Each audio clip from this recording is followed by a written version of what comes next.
Okay. I think we can get started. Good evening, everyone. Thanks so much for joining in to our ECMO Journal Club. Today I have the pleasure of introducing two of my mentors, two people that I got to learn from a lot and continue to learn from in the medical ICU and as well in the CV ICU on our ECMO patients. So we have Dr. Sudhir Krishnan and Dr. Duggal, both within our pulmonary critical care section within the Respiratory Institute. They're going to be debating prone ventilation on ECMO.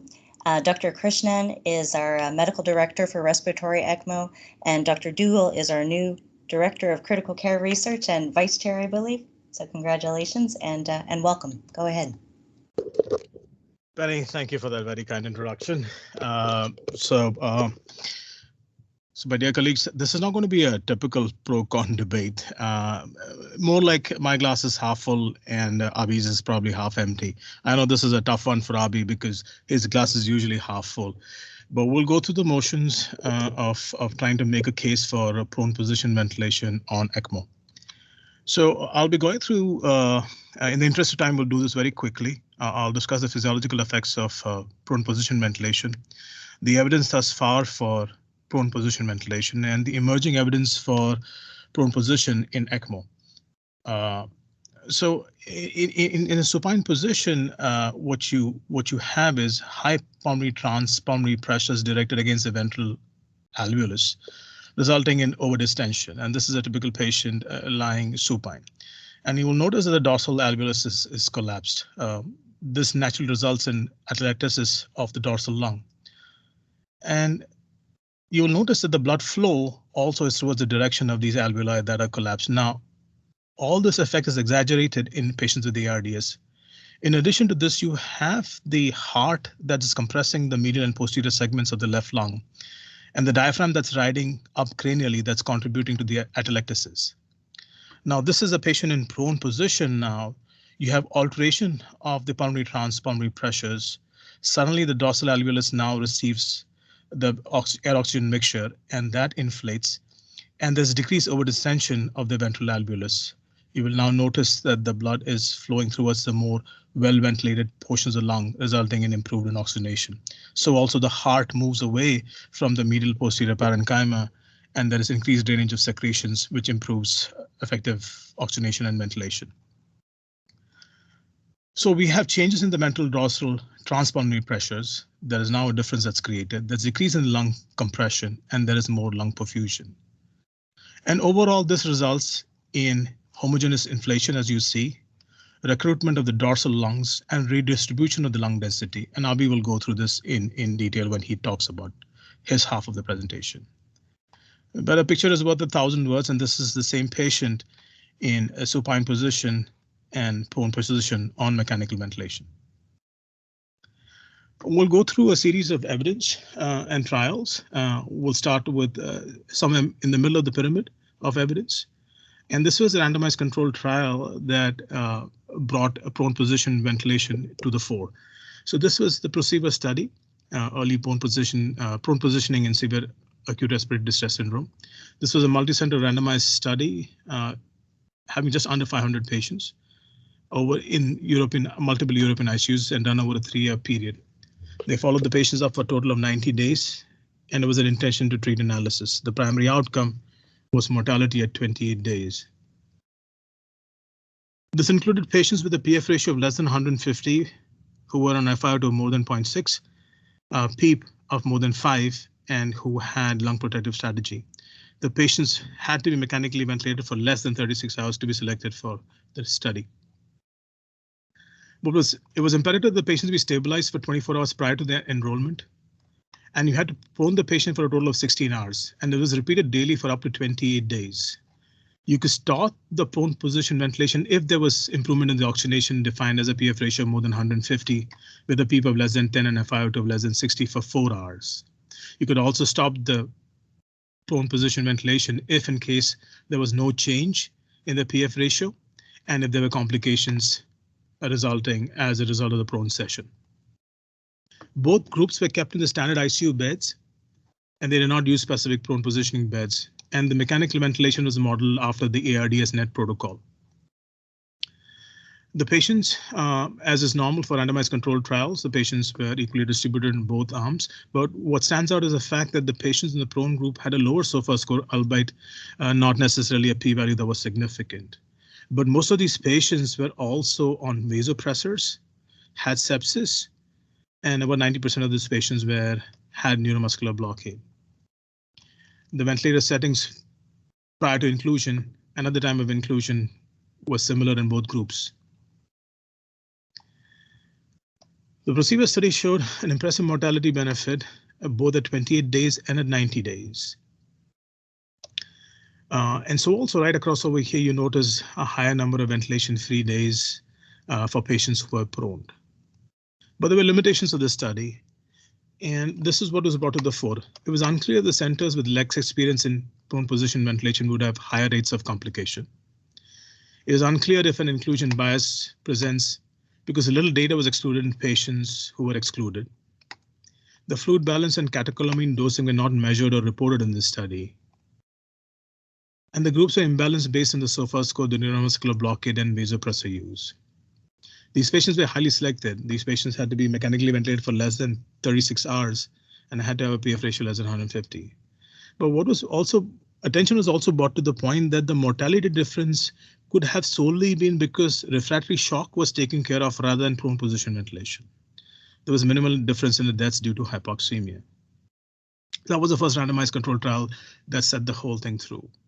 Now we look at the meta-analysis as evidence for prone position ventilating, and we are at the top of the pyramid right now.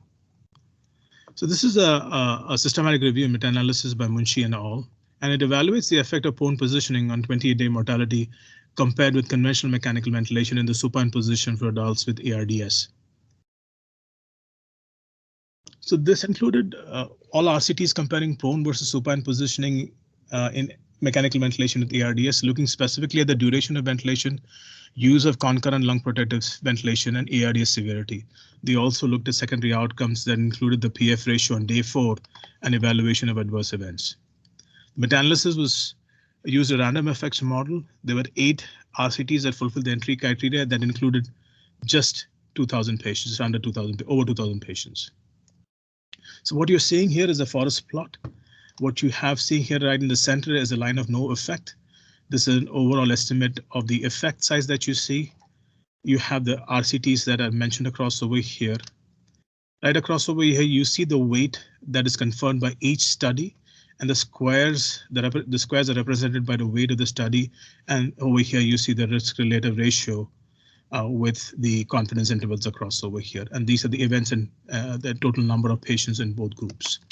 Overall, you see that the risk ratio is lower for patients who are prone, but however, the confidence interval crosses the point, the 1 mark, and you see that the end of the diamond just barely touching this. This is for the group as a whole.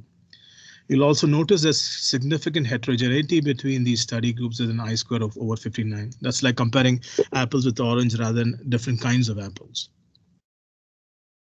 But what about if you were to parse out these studies a bit further? Would you see a treatment effect? And this was specifically looking at studies that showed a lung protective strategy. Right across over here, you do see a relative decrease in the risk ratio. However, the confidence interval is still 1.04. You still have the degree of heterogeneity, so your conclusions should be interpreted with a degree of caution. And the next part of the study was looking at what if in case there's a mortality benefit for patients who've been prone for more than 12 hours. And this is where it really stands out, where you see the estimate favoring prone position and moving far away from the line of no effect. You will see the confidence level just starting 0.99 in this group, as opposed to less than 12, where you see no difference between prone and supine. This is specifically for patients with severe ARDS right here in the corner, and you notice the effect truly coming out again, like you see with more than 12 hours, where you see a relative risk reduction of over 36% in this group of patients.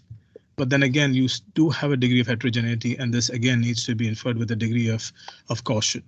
But for what it's worth, it does show an effect that confers a mortality benefit favoring prone positioning. How about ECMO and prone position ventilation? This is a tale of two countries. And these are the two ECMO bastions that are at the foremost of ECMO-related research and treatment. Now we go to quality of evidence and studies that are lower down on our pyramid of evidence. But this is the first study. This is more recent, published recently in November. And this is, in effect, a case series of patients committed to ECMO in multiple ICUs in Paris. And Matthew Schmidt, who is a world-renowned expert on extracorporeal life support, led this case series. They had 492 patients in multiple ICUs across the Paris-Sorbonne University Hospital network. And this was over a period of 3 months. They included 83 patients for ECMO. And then what they have done in this case series is report their experience with these patients. You will realize these patients are younger, at the age of 40. Most of them are males, but the rest score is right over here is 4, between 2 and 5. Our mean is usually around the 2 mark. This is 4 usually confers a mortality with survival of up to 60 or 70%. But the rest of it is exactly what we do here at the Cleveland Clinic, or the selection of patients is no different, except that we do not have a mobile unit. But what was interesting was that on day 1 of ECMO, 84% of these patients were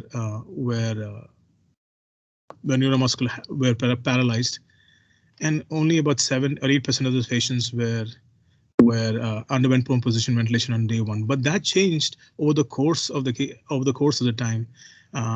Almost 67% of these, 81% of these patients ended up having prone position beyond the second or the third day of ECMO. And right here on the far side, what you see is ECMO-related complications. And you will realize that accidental ECMO decannulation does not figure across. What you see is intravascular hemolysis, which is something that we are familiar with. Severe thrombocytopenia, a few cases of heparin-induced thrombocytopenia, but massive hemorrhage, but nothing related to ECMO accidental decannulation. Most of these patients had ventilator-associated pneumonia, and about a third of them had a septic shock. That's the French part of things, but this is interesting. This next retrospective cohort study and a propensity match analysis. This is from Italy, and this is from Marco Gianni and his group. Right here on the far side is the prone versus the control group, and essentially there's no difference in this group. And this is 4 ICUs, 6 ICUs in Italy. 4 of them that have experience with prone ventilation on ECMO, and 2 that did not. And that was the control group over here. And what they did with the study was they analyzed the physiological variables at multiple points, 4 points usually. They analyzed these physiological variables before prone position ventilation, at the start, at the end, and then once they were supine. And this is what is interesting. So right across over here, you see the pulmonary shunt fraction, and you see a dramatic decrease with the initiation of prone position ventilation, which is even lower at the end of prone position ventilation, and which reverts back to a higher value, but lower than what we began with when the patient finishes the supine, finishes the prone position, and it's reverted back to a supine position. So there's definitely a change in the shunt fraction. You notice a progressive improvement in the patient's compliance that starts out with the start of the prone position ventilation and somehow sustains despite the patient being supine. And there's a margin of at least 3 or 4 centimeters of milliliters or centimeters of water pressure across over here. You also notice a dramatic drop in the driving pressure in the supine position towards the end of the prone position, and a marginal increase once the patient is back to being supine. And right across over here, you notice the P2F ratio. We see a dramatic improvement by a margin of 30 or 40% at the end of the prone position ventilation. A drop thereafter, but still higher than when the patient started out with. So how does this translate into actual numbers? So you will notice across over here is the absolute change in the PF and the pulmonary shunt fraction holds true, and you have a p-value that is statistically significant in this group. We also know these patients, also the prone group of patients, were alive on ECMO, and they required a longer ECMO support than the control group, but that's more than likely because these patients were dying and these patients were alive, and that's why they were on ECMO for longer. But the odds ratio of you dying was lower if you were prone on ECMO in this group. And this is a multivariable model on 226 patients. And this is a match sample. This is a propensity match analysis, is a one-to-one matching. It's a poor man's way of doing a randomized controlled trial across over here. And right here at the bottom, you notice that there's a mortality difference of about 11%. That is significant in this group. Like I said, the duration of ECMO in this group is longer. More than likely, it's because they're surviving to discharge.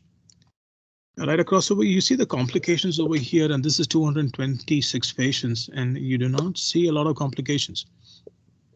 But I know these patients are younger, and the BMI is lower, and the rest scores are higher too. But the accidental decannulation, that has not been reported in this group with prone position ventilation. And now we are right across over here, lower down on the cohort studies. That was what our level of evidence was, and this is a composite of multiple other matched studies. What you will see is the author, the country, the sample size. The left side is all about prone position on ECMO. The right side will be supine positions on ECMO. We have what is the definition of mortality, the PF ratio prior to prone position ventilating, and the details of how they went about doing the prone position ventilation. This is in addition to the two studies that I pointed out to. So this is a Gorvelli study in France, and the second half of this is the matched sample, 50, there are 100 patients, 50 in each group. And right across over here, you realize that the mortality across over here in this group is lower than the mortality over here in this group.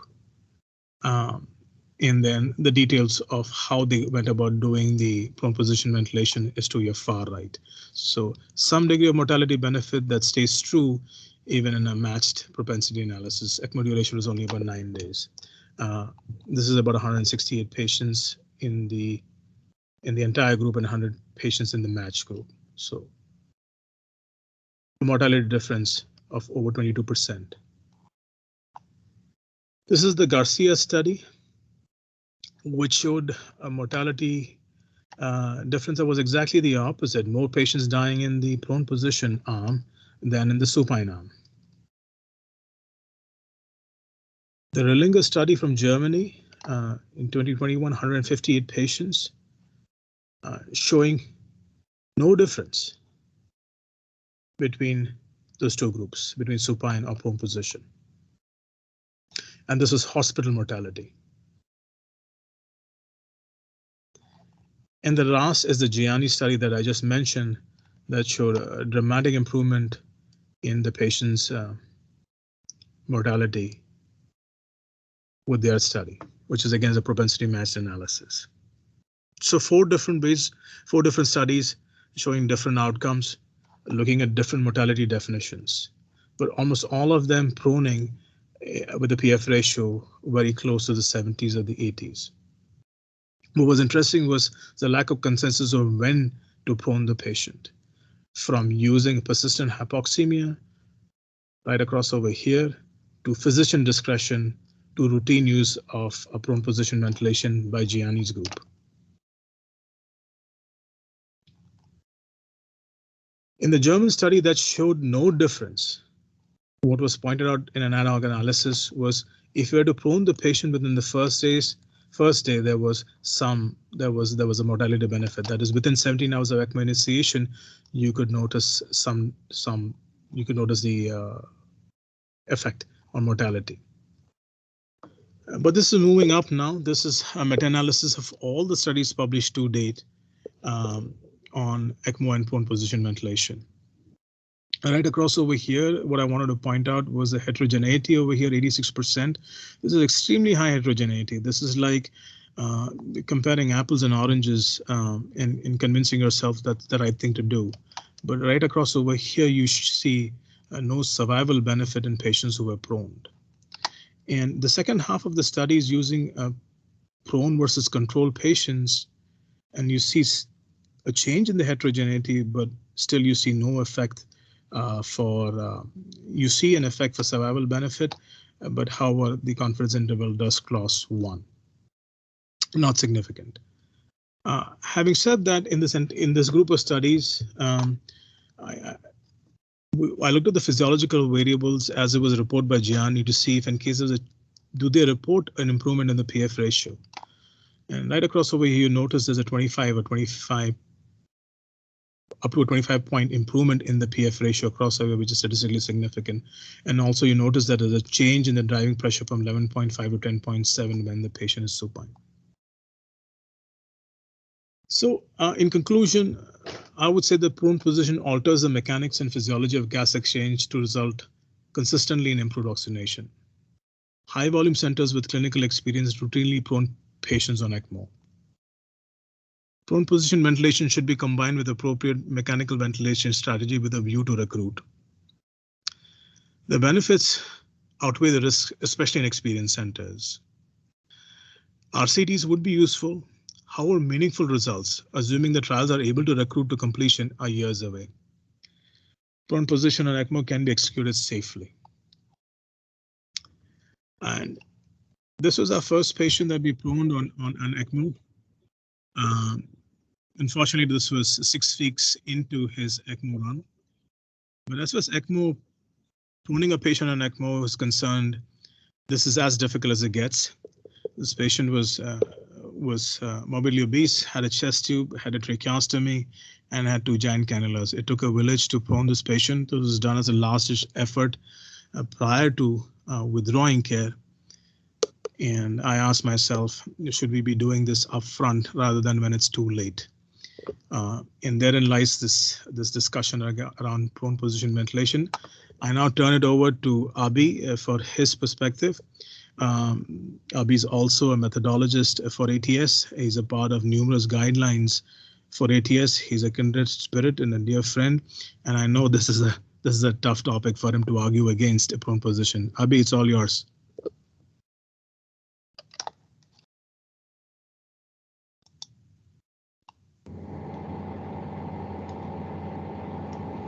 I think you're muted, Abhi. Thanks, Alex. Sudhir, let's move to the next slide. So my only disclosure is that I've spent the last 8 years advocating prone position ventilation, but in a very different population, which is moderate to severe ARDS. I'm going to try to just talk about like why we need to be a little cautious about how we think about prone position ventilation and how it should be applied in a very different population than where it has been studied before. Next slide.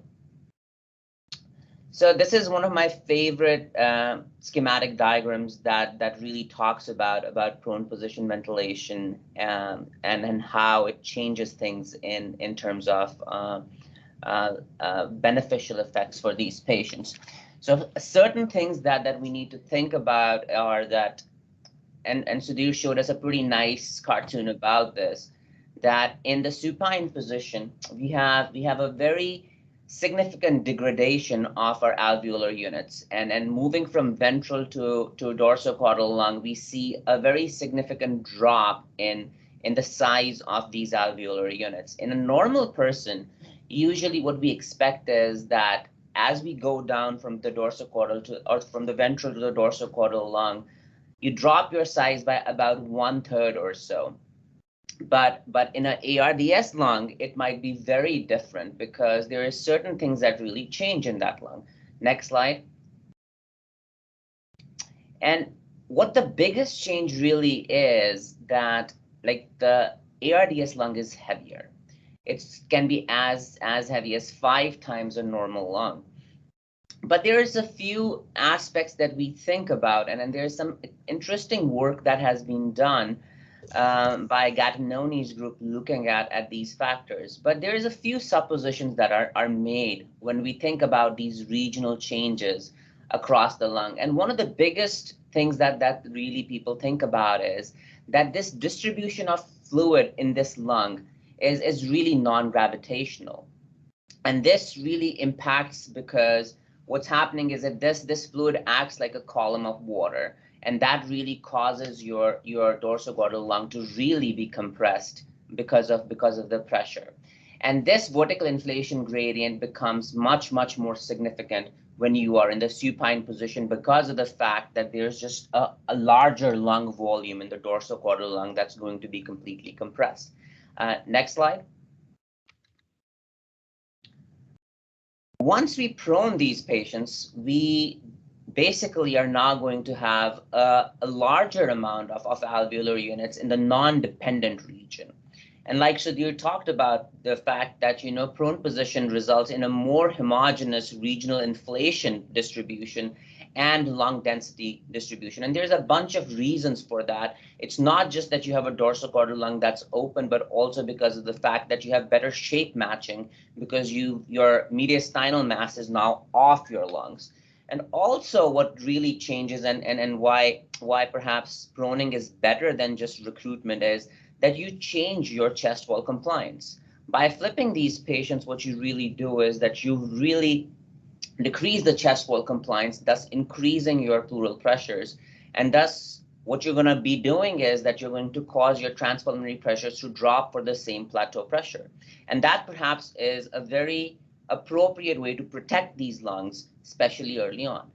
But I guess the bigger factor for us to think about is that this is something that is really dependent on the fact that you are in an exudative phase where it's all fluid that's freely moving as you're flipping these patients.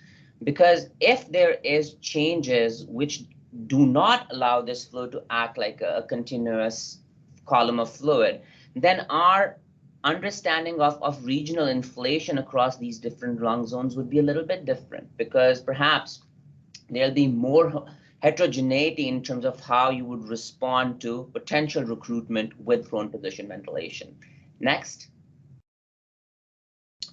And this really just shows that how in early ARDS, when you're proning these patients, you see a much better gas to tissue ratio by the fact of just flipping these patients across, which perhaps is not as pronounced in a non-ARDS lung.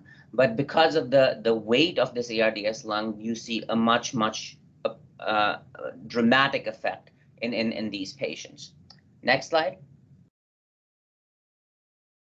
But I think the fact for us to remember is that this was a journey. Like Sudhir talks about all the trials that have been done in prone position ventilation. And what I want us to really focus on is that this was a journey that took 13 years for us to get the right answer in moderate to severe ARDS. And it's important for this talk because it really is important how, why, and when you prone these patients. Next slide. So these are all the landmark trials that we talked about. So Sudhir's already showed us a bunch of meta-analyses, but I want us to focus on a few very important factors. And those are, as we thought about prone position ventilation, this was a process from which we learned. The first trials that came out selected very different populations than ProSIVA itself. Like if you look at the inclusion criteria, we learned that we need to start looking at sicker patients for us to really start figuring out what exactly would be the beneficial aspect of proning in these patients. Similarly, if you look at the duration of these prone position ventilation sessions, we started off with 7 to 8 hours of proning and changed to up to 16 hours of proning by the time ProSIVA came out. So these were not things that were done just because people thought like this would be a good thing for us to do, but this was people going through different trials and learning from their mistakes till they got it right. So it took us 12 years for really to come to a point where we said we have now identified the right patient population and we have identified the right way to apply this therapy on that population. Next slide. The other big thing, and Sudhir mentioned this, is that standardization of therapy across these different trials was very dramatically different. Like we were not really doing what we would consider best practice.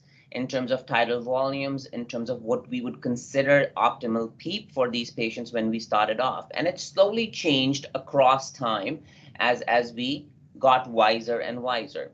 And that has implications because prone position ventilation is not an island by itself. It has to be looked at in the context of what exactly is being done for these patients.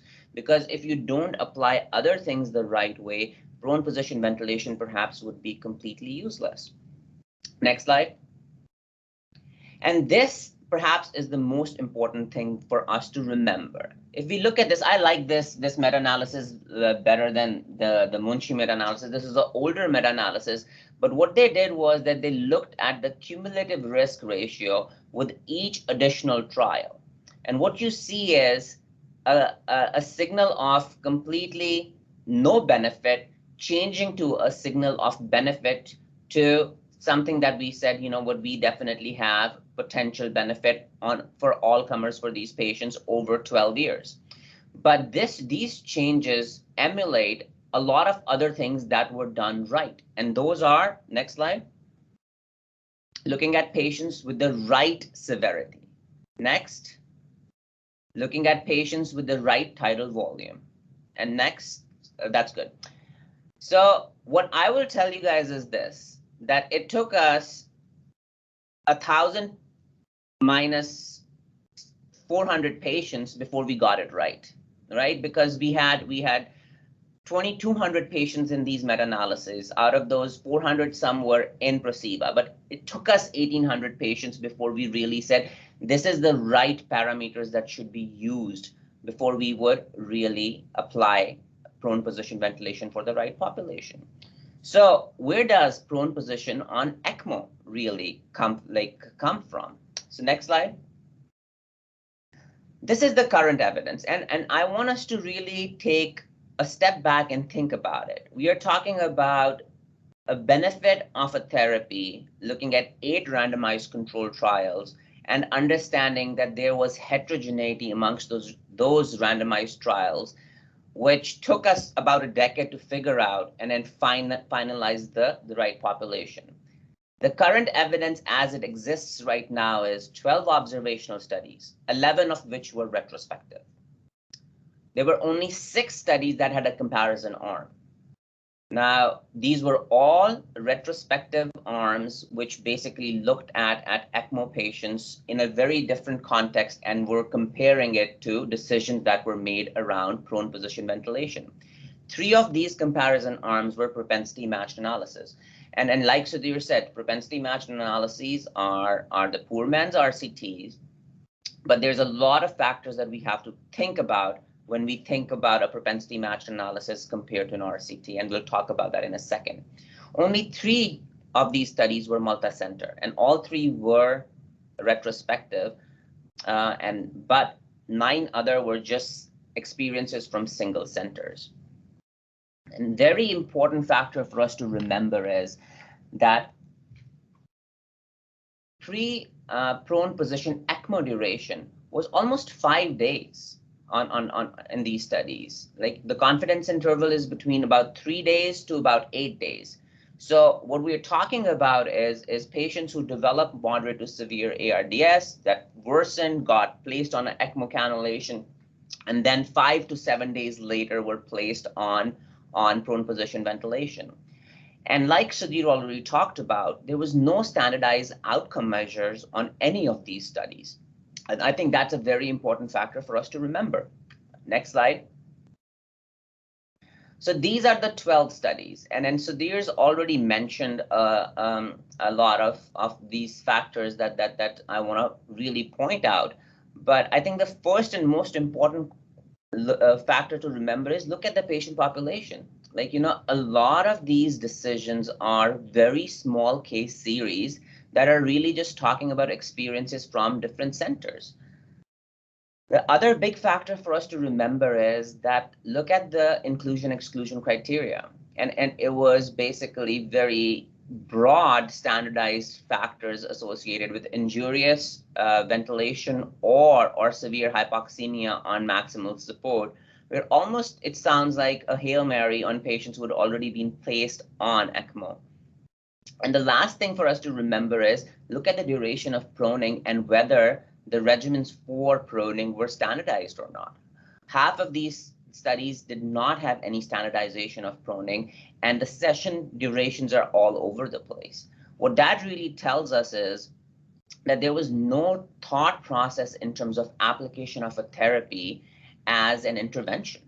This was really things that were done in terms of perhaps desperation or physician discretion. Now, I will mention that Marceau Schmidt's group in France have been aggressively proning patients and have done a good job. But again, that is just a group of people who have decided that they're going to do this.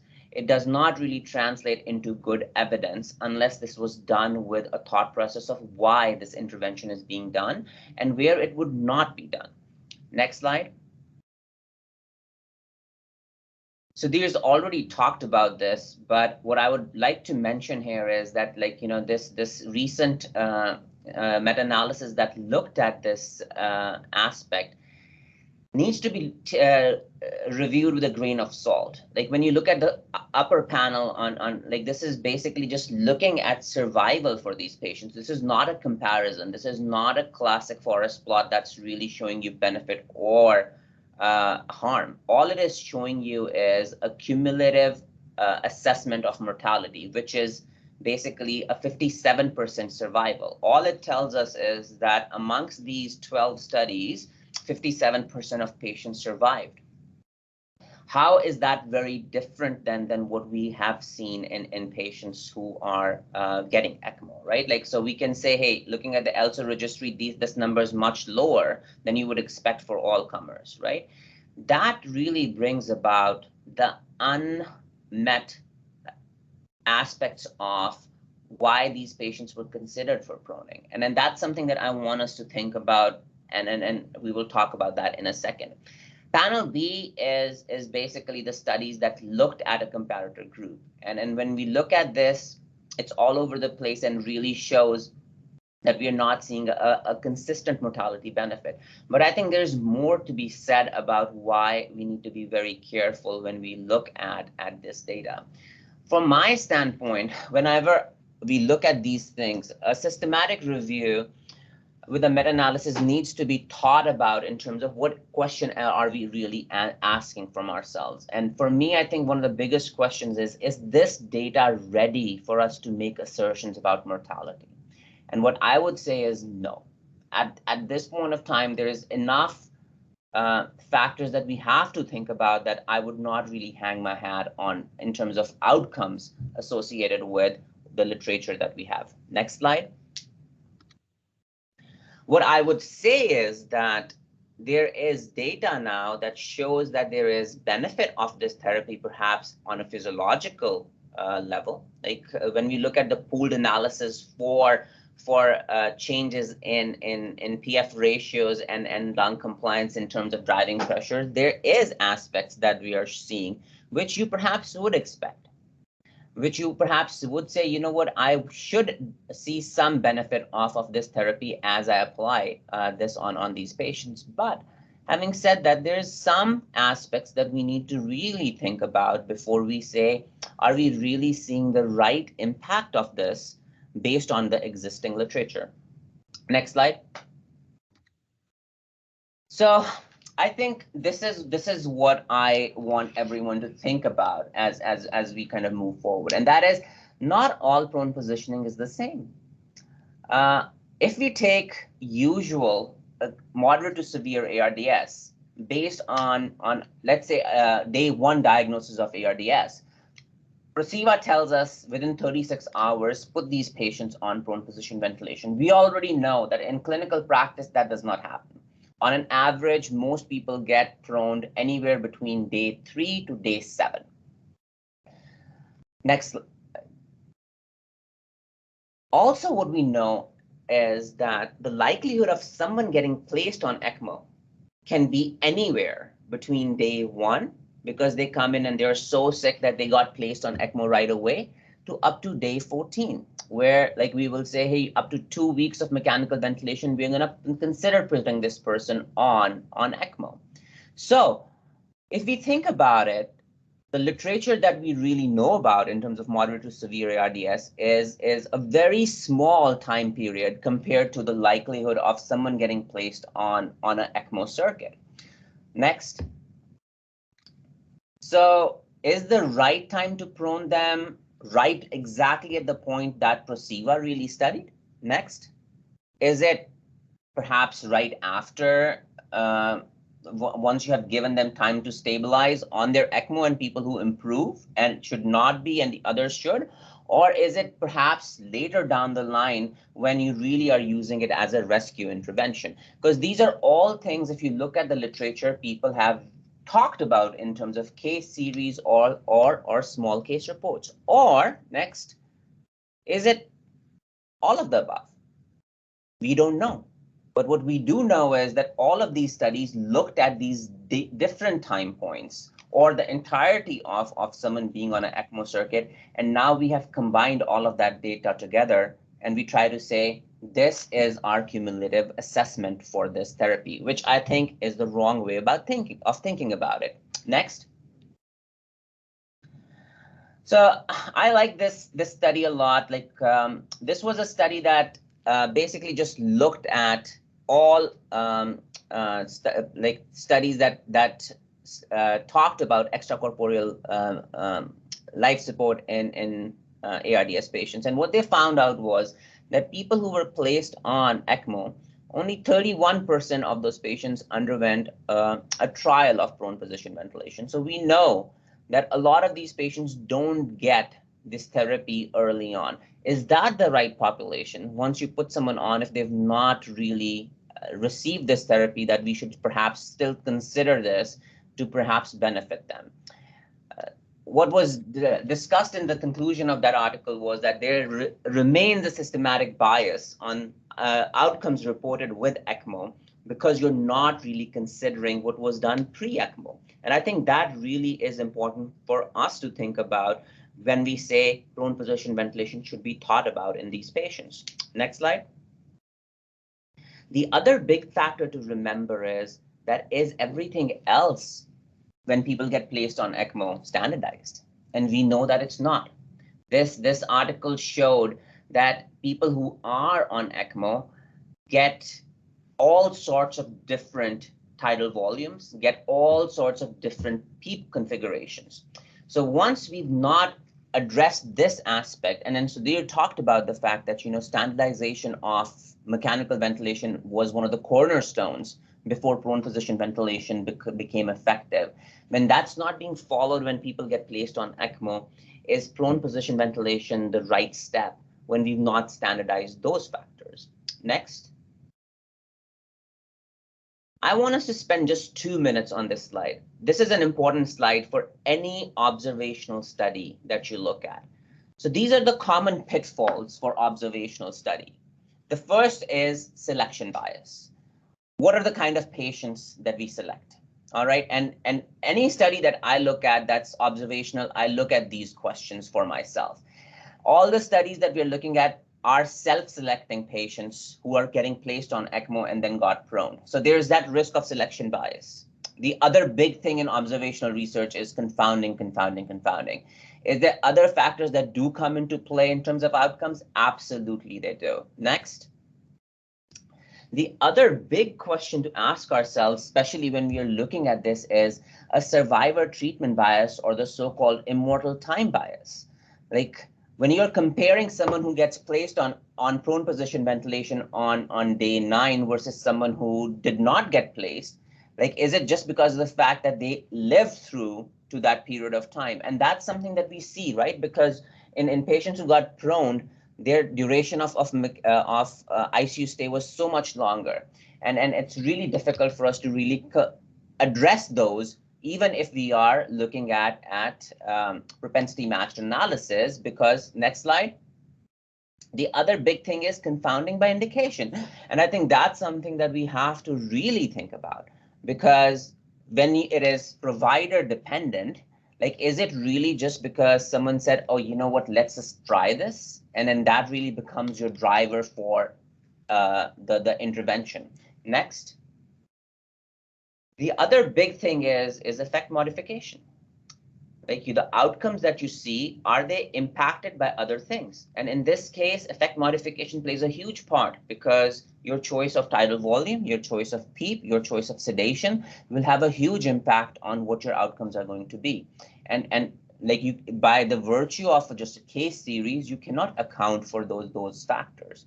And next, the last one is a time-dependent factor, and that is huge, right? What happened on day 1? What happened on day 7? What happened on day 6? A new infection, a new issue with sepsis. Those are all factors that will impact how these patients interact with an intervention. So these are the 6 big things that we should always think about as common pitfalls in observational research. And for me, all the studies looking at this meet the criteria of like there is the risk of all of these when we look at case series that we are describing. Next slide. So for me, some data does not equate to good data. I think this is something that we have to think about. And I have a huge problem when we take some data and we start publishing meta-analysis of that data, because that really does not make much sense. But there are certain things that we do know based on this data that we have. And there are certain questions that have not been answered. So I think the first question that has not been answered is, what is the right time to prone these patients? Is it really early on, as soon as you place them on the ECMO circuit? Is it a little bit later? Is it really as a salvage therapy? What was the pre-ECMO care given to these patients, and how does that translate into their potential impact or potential interaction with ECMO once it has been placed? What is the role of standardization of care on ECMO for this? Like, which means sedation management practices and ventilator management, and how that would change prone position ventilation. It takes a village. Sudhir mentioned that, I'll mention that. This is a resource-intensive therapy. It really can only be done in places that are good at it, are used to it. And then what are the right outcomes? Because I don't know if mortality is the right outcome for us to really hang our hat on as we especially look at this. Next. Next slide, Sudhir. So for me, like in conclusion, I think what we know from this data is that prone position is safe if you apply it on ECMO patients. Like, I think that's abundantly clear that there's no associated issues of proning these patients. But I don't think it is ready for universal application at this point of time. What we need to do is we need to study it, and we need to study it the right way. I think randomized control trials would be the best way to do it, but they're going to be time consuming. They'll take a lot of time. Eolia had to stop enrollment because they couldn't get enough. Like, getting someone on ECMO and then looking at prone position ventilation is almost a futile venture. And it's going to be very costly to do something the right way. Observational studies would be helpful, but observational studies that look at things the right way, with the right outcomes, and which are performed in centers that can provide standardized care and have expertise in proning, would really answer this question the right way. And potentially will change our practice based on what we see. I'll stop here. Abhi, that was excellent. Thank you so much. You can ask me any questions that you want to, and I'll get to ask you a few. All right. So pro cons are always, so let's see. So what do you think, Sudhir? Like, based on our discussion, do you think that the evidence for prone position ventilation on patients on ECMO is enough for us to really say that we can, this is optimal thing that we should be applying for all our patients? Abhi, if you were to say the evidence is optimal, I would answer that it is not. We can agree that the evidence for prone position ventilation ECMO is less than optimal. Okay. So what do we think about if we were to make this a standard of care in terms of the resources that would be required to do this?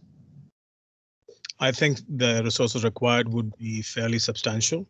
It will require a tremendous amount of investment from our nursing colleagues to make it happen. And provided that all of us are on the same page, that we're doing this with the hope and the prayer that what we're trying to do for the patient is actually going to be beneficial. We all have to be convinced of that. Do you think it's risky? I think it's not without its risk. We discussed the possibility of ECMO decannulation, which seems to be highest on everybody's mind. And I would agree that it's not without its risk, but no physician worth his salt is ever going to recommend a procedure without weighing the risks and the benefits. In a certain situations, well, the benefits will far outweigh the risks. Good. Do you have any questions for me? Yes, Abhi. So, Abhi, you're a methodologist. You are actively a part of these ATS guidelines. Abhi, is everything that you recommend in a guideline based on high quality evidence and optimal data? No, it's not. Right. Clinician input is extremely valuable, and most guidelines in today's day and age will upgrade evidence even if there is a lack of evidence based on consensus from clinicians. So how do you navigate around that as an expert, as someone who writes these guidelines, who constantly requires that these that the evidence be of high quality? How do you go about doing that? You know, what happens? I mean, what we're discussing is lack of evidence, and I completely agree that's the case. But then why would ATS recommend a 2A, a 2B guideline? Why would they do that? Should they not just say don't do it? Yeah, they can, like, and like, if, again, like I said, like, it needs to be looked at in the clinical context. So if there's biological plausibility, if there's physiological evidence of potential benefit, you would recommend things based on low quality of evidence. With, like, it will not be a recommendation, it would be a suggestion, but it would be something that clinicians can look at as a potential beneficial therapy. And then, Abhi, can we agree that the physiological effects of prone position ventilation cannot be denied? Yes. And can we agree that that can be extended to those group of patients on ECMO? Why should an ECMO cannula in a circuit change the physiology that happens with prone position ventilation? Do you see any reason why that should be different? No, and like I said, I think my questions are around how, like, the existing studies have looked at it. But I think if it's done in the right context, it should not. I think it definitely makes sense. And I think temporal aspects of things would be the most important factor to think about. So could I convince you to consider prone position ventilation on ECMO in a patient who's never been tried on prone positioning, who crashed and burned day 3 of mechanical ventilation, couldn't be prone, and is now committed to ECMO with a significant degree of basal consolidation? Would you at least consider in that patient? Yes. Abhi, we're talking about evidence. Is all medicine practiced with high quality evidence? Is all of medicine practiced with high quality evidence? No. Okay. Is it fair to agree that you mentioned about a randomized controlled trial being done? It's going to take years, if not a decade, for that to happen. Do you think our patients should wait for that length of time? Or can a group of intelligent physicians, nurses, perfusionists, surgeons get together and say, maybe there's something to it, maybe we should consider in a selected group of patients? I think as long as we understand what the limitations of this existing data are, and we design something and we apply something in the right way, then yes, I think we definitely can provide this for our patients. But we have to be cognizant of the fact that this would be us really understanding this in the right way if we were to apply it. And I think the second big question for us is to be always sober about the fact that this is something that needs to be done in a way that has significant buy-in from every aspect, because I think that really would be the most important thing for us to look at and study. So Abhi, last question. Is a glass truly half full or half empty? I think if we can identify the right patient population, then it's half full. Excellent, Abhi. Thank you so much for your time. That was wonderful. All right, we'll open it to the audience. We've got time. Penny, lead the way. Oh, this is excellent. I think Dr. Morella, as our medical director of the ICU, has something. Hi, Penny. Thank you, Avi and Sudhir, for this interesting conversation. I have a little bit divergent version on this aspect, and I would put it in the following way. You try to make a case that we should be early adopters before more evidence is made available. That's how you try to end up this conversation. And I'm not against early adoption. I just think that it has to be organized early adoption. And what ends up happening in our current practice is a series of actually, I will say very unorganized application of therapies from mechanical ventilation on the patient on ECMO at different stages, and we cannot follow a standard pathway of care. Why? Because of multiple things.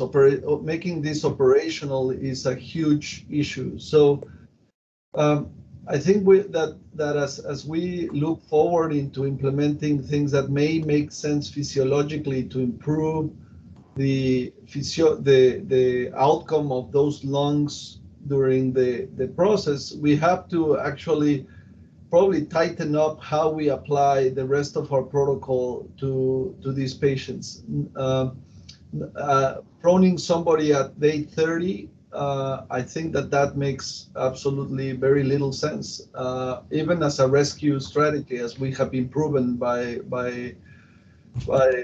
our evidence. It doesn't fit the pathway. And I know that I'm hitting myself on the face too, because we have done it. But as we evaluate further and further how we practice, and we want to be a center of excellence in what we pursue, we need to advocate for these strategies in a organized, research-based generation of knowledge, rather than a case-by-case situation as we do. That's my comment. But thank you for your presentation.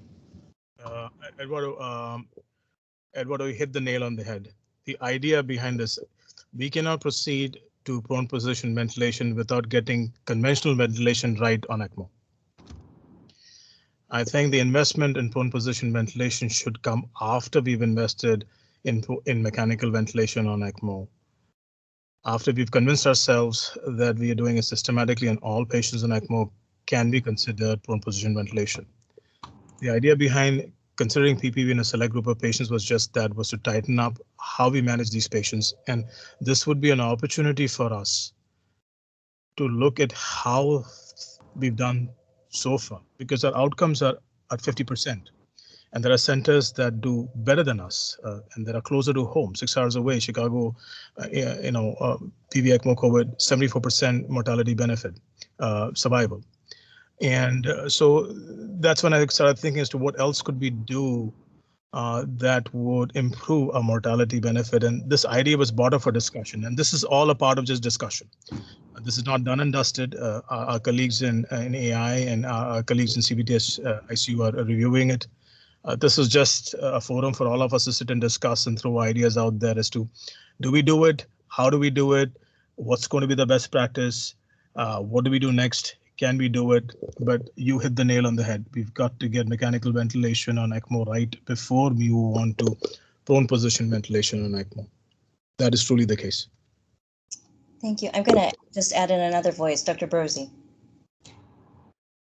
Hi everyone, Nicolas Brosi from Florida. Thank you for the invitation. Thank you and the two speakers for excellent presentations and considerations. For a cardiac surgeon, a lot to learn about the physiology, and so great. Just wanted to share a little bit of what we are currently doing here. Definitely, we advocate for prone positioning of all patients, whether internal or external referrals, before considering them for ECMO. That doesn't mean that all the patients go through, and oftentimes, because of the limitations, even manpower to do it. But we advocate and try to do it as much as we can. We have not been able to prone during ECMO support. I believe we did it on the one patient and we noticed, but it's anecdotal, as you mentioned at this point, and also because of manpower. We're very limited, particularly with nurses and tied up. And actually my question when I raised my hand was actually related to how you were doing on current practice, but I think Dr. Morales already described a little bit of that. The last comment, I believe you were referring to the Chicago group, to Mustafa's paper, correct? Yes. That came out, and well, that was also I think we had to consider other aspects of the general management, including the use of the Protect Duo cannula, well, early tracheostomy, early extubation, and so on and so forth. We've adopted a few of those concepts, even though we don't have the Protect Duo cannula, and we have some challenges on the RV. We adopted the use of the conversion to VAB with the graft in the right axillary artery. We've done that in a handful of patients. And that's been good for us. That's worked out pretty well and allow us to support patients for consistently, probably average a couple of months, and eventually progress with early tracheostomy to wind down the sedation and try to then get them on physical therapy and so on. But now back to the topic, I definitely agree with the concept. It would be great to gather more consistent evidence of the benefits. It all makes sense. If, as you say, if it does benefit on the non-ECMO populations, and it took those many years to gather all the data that United presented, you would expect benefits in patients that are requiring ECMO as well. I certainly need to collect that. So certainly I appreciate you guys participating us in these reports, and looking forward to further collaboration and on the clinical ground and eventually on research as well. I got a couple of our research fellows on the line that are just getting started and excited with all these topics. Glad to hear that, Dr. Rosie. Dr. Briesco. Hi there. So thanks again, guys. I know we've talked about this quite a bit, but really, thank you, Dr. Duggal, Dr. Krishnan, for a fantastic presentation and discussion of the evidence, but also on the critical review of evidence, seeing that not all evidence is prime time for meta-analysis, randomized controlled trials, and really some of these things will never be there per se. And that's where, as you guys have already just discussed, a well-organized, center who's focused on being very thoughtful, systematic, and doing it in a research sort of lens, I think that's where we're really going to do well. And as Sudhir kind of is showing us here, I think we have a really good, plan in place. Because as you guys, and I'm a little bit biased at this point as well, but to me, ECMO is a tool that helps facilitate, safe ventilator physiology. As we tell all of our patients, ECMO doesn't cure anything. All it does is allow us to have the lungs rest, so then we can do the other strategies that can help the lung recover. That helps us, ultra low tidal volumes, all the other things we talk about, and prone positioning kind of falls in line with that too. So my general take and bias is being able to put a patient on ECMO in that nice early time frame, finding that window of opportunity where using ECMO to allow us to do prone positioning, low tidal volumes, all those things. And that's how we can really maximize the use of the ventilator with ECMO as support. How do we take these tools, put them together so we can bring the true survival benefit to the patient? But as it's been alluding to, we really need to make sure we're organized, because we can't be all over the place with our normal strategies. We have to be thoughtful about doing the usual steps. But like you've outlined here, I think this is a fantastic opportunity for our center and hopefully others as well.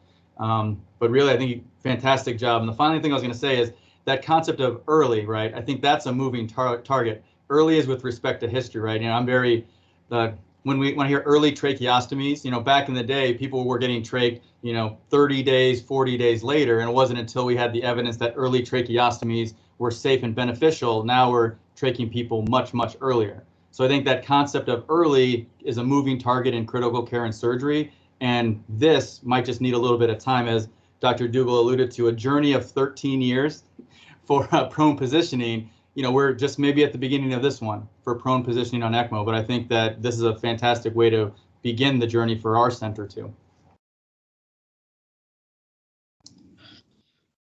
I think those are wonderful words to conclude on. I'll just leave the floor open just briefly again to Dr. Duggal and Dr. Krishnan if there's anything you'd like to add. I thank you so much for your time today. It was a wonderful, fruitful discussion. No, Penny, thank you for doing this. Abhi, anything? No, thanks, Benny. Thanks, Alex. Like, you know. Thanks, Alex. Thanks, everybody.